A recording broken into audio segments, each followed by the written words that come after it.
So I'll turn it over to Pak Agung, and we'll get a specific example of tackling the quality of government challenge in Indonesia. Thank you, Rob. It's a great opportunity to be here, although when you told me that I should speak for 12 minutes, the same thing I told you was like, I couldn't even mention the whole islands in 12 minutes in Indonesia. So will you please allow me about 15 minutes on sharing how we in Indonesia, the government of Indonesia, is trying to move away from the image of having a corrupt, incompetent government, authoritarian regime that we had back in the 90s under Suharto. The case of my office, the President's Delivery Unit, is an example that the current government is trying to embark on in revamping the government. So we start with what Pak Hermawan mentioned about the President. Susilo Bambang Yudhoyono, or affectionately known as SBY, he is now into his second term of leadership. When he was re-elected in year 2009, he came up with two strong messages as his promise, as his vision for the country. One is about the economy, about growing of 7% per year by the year 2014. That's the time when he's going to end the second term and no longer will be able to serve. And at the same time, at his speech at G20 in Pittsburgh, September 2009, he also said that the country is committed to reducing greenhouse gas emission by 41% by the year 2020. Now I know I flew the most distance to get here and probably had emitted the most carbon among you guys, but hopefully what I share with you today will be not just interesting but also believable, that the countries are able to achieve the two things. But the problem comes then, well, I wouldn't say a problem, but because it's a job that is given to him, to my unit, to our office, this is our problem. He formed a unit, a new unit, at the beginning of his second administration in 2009, and he appointed this gentleman here, Kuntoro Magusubroto, my boss, a professor and a minister, somebody that Rob has met during his trip in Jakarta. And he said that I'm forming a unit which will be the eyes, ears, and hands of the government. And he appointed Kuntoro, a senior official, but not a politician. He's a university professor. He's been serving in various companies as CEOs. And at his recent and the most recent service was leading the reconstruction in Aceh after the tsunami in 2005. So the one word that Kuntoro has stuck in his mind about the word delivery is that this unit should be like Pizza Hut delivery. You get what you need, you get what you order, otherwise you don't pay. And that should be the principle of government. The people should get what the leaders promise. Otherwise, it's not rewarded. So people would not be re-elected because of that. So that's the simple concept of this delivery unit that's being formed. Actually, in the Indonesian language, the title of the unit is not delivery unit, it's President's Working Unit, but we are avoiding using the word working unit because it is as if we are the only one working in the government and the rest is not. So before that, let me take you to just one day after Christmas in 2004 in Aceh, after tsunami struck the whole a number of Southeast Asian region, Indonesia, Thailand, and some other countries. So 500,000 people used to live in this area where you can see from the aerial view, but now it's devastated like that. And Kuntoro at that time was assigned, he was deployed to Aceh to lead a task force that will reconstruct Aceh from a situation like this. And talking about innovation, what kind of innovation would work for a government to reconstruct such a situation? But apparently, after 4 years serving there, the answer from Kuntoro is that any kind of innovation will do. Because in this situation, literally, he said that when he saw this upon arriving in Aceh, one thing he did was that I will throw away a stone and no matter where it falls, that will be the point where I will start doing my work. Because in such a level of devastation, you have no handbook, you have no guideline, you have no master plan. You just have to do it, start and execute. And this is the example of how things were done. In one area in Aceh where it was like this, within 4 years it was reconstructed like it. Altogether, 140,000 houses were rebuilt in Aceh, 3,500 kilometer roads, bridges, schools, you name it. So Aceh, despite being one of the poorest province, being one of the most corrupt province still, but it has one of the best infrastructure because of the short period of reconstruction post-tsunami that Kuntoro did. So based on that, the first lesson he had, and then that's the first lesson also he's bringing to this new unit, is that vision must be delivered into action. So 7% economic growth, 41% greenhouse gas emission reduction. That's vision that the leader said. But what matters more is how it is executed. And this is the first time in the Republic of Indonesia where the vision of the president and vice president is translated into details, ministry program, even ministers' performance contract and integrity pact, and national priority action plans. And these performance contracts are signed by individual minister prior to their appointment to be minister by the president. Whether or not these ministers read the contract, that's their problem. But it's stated there very clearly that there are targets. Minister of Energy, you need to increase production of oil to 1.2 million barrels per day by the year 2014, for example. That kind of level of detail. And this is translated into action plans that our office, the President's Delivery Unit Office, is monitoring to ensure consistency with the mission and synchronization. And this is the cycle of how we do the monitoring of the program. It's implemented by ministries and then reported to the President's Delivery Unit, being monitored and verified. And at the last point, this is the interesting part, it is the checkpoint part, where ministers get a scorecard of the achievement of their individual KPI. So there are ministers getting a green, which means they're doing okay. There are ministers getting yellow, which means they need to work harder, or they're getting a red, that means they're in trouble. Of course, you can imagine that Kuntoro is not the kind of guy that ministers like in the Republic. But this is something normal in management, right? In businesses, you have scorecards, you have performance management. But for politics, for government ministers to have this kind of scorecard, this is something that is putting, of course, their ass on fire. We also make sure that, sorry for minister or to-be ministers in this room, we also make sure that projects, individual projects, are being completed. And you know, a monitoring of this government project spread over these 13,000 islands using a GIS technology that each project must have a GIS coordinate so that people cannot lie. You know, when there is a coordinate, you can just go there, look at it through a satellite, and you can say whether this is 100% or not. So that's the thing. Lesson number 2, based on that, we realize that government work, in order to be relevant, in order that the citizens do not complain about you, you have to make sure that it actually refers to a person and a location, i.e. the people. People talk about bureaucracy being irrelevant to the public. That's because you don't actually see the result of bureaucracy working on the ground. So it has to be in the form of something that is felt by the people. This is an example of how the GIS system is used to monitor schools' operational funds disbursement.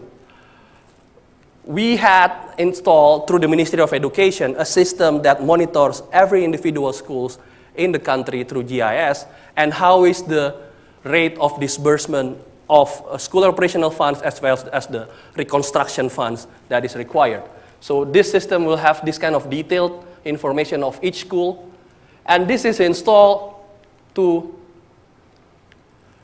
every school in the country of this 13,000 island, right? See all those dots, those examples of where the schools are? And results have been that funds have been distributed to 250,000 schools all over the country. We have been able to, so far, to map 181,000 of the school in the system, so not yet everything, but you can imagine, the sheer size of the country. And we have been able, with this system, because we ensure that things get delivered, disbursement rate has been improved to 99% in this year compared to 38% last year. And in addition to that, we also check and hear their opinions. Easy phone calls, sending emails to teachers and principals and these various parts of the country and asking whether things are really there. A teacher in Papua said that, well, we have not received the school operational fund. Well, that might be an issue of distance and all that, yeah? But we, in the capital, in Jakarta, realize and get this information by checking to them. Or in Kalimantan, somebody said the province education office is trying to make the disbursement process more difficult. There could be a hidden local political agenda. Apparently what happened is that the education secretary of the province, were used to be the head of the school, were not supported in running for being a local mayor by the school. So he was kind of retaliated in the process by delaying the process of giving funds to the school. Without having this check on the ground, there is not going to be information about this. So this is the importance of making sure that things are executed. Lesson number 3. Pak Hermawan mentioned that we have gone into democracy as well as decentralization. This country now has 33 provinces and 520 districts. All district heads, all governors are elected directly by the people. Different from the past where it was all appointed by the central government. Things were, of course, better for them, but more difficult for us at the central government, because now they think that they are the man of the people. So in a lot of cases, these politics and decentralization create bottlenecks in executing program. Then we have to solve it. This is the example of how these bottlenecks happen. This is our bosses at the top, president and vice president, and the coordinating ministers are there. If you look, for example, a program that is run under one ministry, usually it is a green, it's going okay. But if it's going within 2 different ministers, it's still okay, usually if they come both from the same political parties. But if it gets into 3 ministers, within 2 different coordinating ministers, it gets a yellow. It starts to get difficult.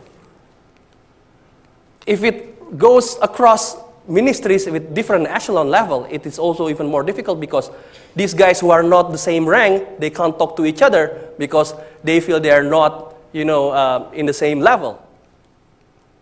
And of course, also a lot of the program would have to have the support of the governor, and in which, in many situations, these governors again they feel that they are on their own. It's not always making things easier. Getting forward, it gets more complicated when it's involved the head of district and mayor. So it is this kind of pain, this kind of challenge that we face with democracy that we have to deal with when it comes to ensuring that a program gets delivered. So what do? We do a debottlenecking initiative applied by our unit by doing a quick and hands-on problem assessment. And once we had this done, we escalate the matters to president and vice president for solution. So we tell the president, hey, Minister of Energy is having trouble because Minister of Forestry is not giving the permit for him to do the exploration. Something that he would not heard about from each individual ministers because they are trying to cover their image. But our unit comes as the one being nonpartisan, being independent, and show the situation as it is. After that, we impose targets, deadlines, and parties in charge to make solution. At last, we do micro-monitoring on strategic projects to ensure that the bottlenecking happens. Lesson number 4. Pak Hermawan mentioned that we are a Twitter republic, number 3 in the world, Facebook number 4. We come to the idea of how to make use this as a way to monitor development. So our office created a platform called Lapor, which is a social network application for development monitoring. So people can use their Facebook, Twitter, or using a mobile phone and go into a platform like this where they report a progress of a certain project that is in trouble. And this is an instrument for an open government. This is an example of how it happened. There was a guy, a netizen, I would say, Pak Hermawan is not just a citizen, a netizen, somebody who is connected, who sent an SMS that there is a bridge in North Singkil sub-district that's in Aceh, damaged by the 2006 earthquake, has never been repaired, though it's very important, simply because there is no member of parliament representing that area. So nobody voiced that concern. That message got to our system, and then our office contacted the netizen to get the details and verify the report. And after that, we got the detail, we sent the report to Aceh local government, because again, it is actually the responsibility of the local government, of the district head to do the solution. But the report gets to us in the central government. And on that basis, then the local government react and visit the location, and they plan the action to do that. So this is the situation. So you see this is a bridge which is broken in between. This is the report coming to our system. And then we follow up with a letter from our office signed by Minister Kuntoro to the governor and the district head stating this situation. Then we follow up by meeting with the government, the local government, to discuss follow-up action.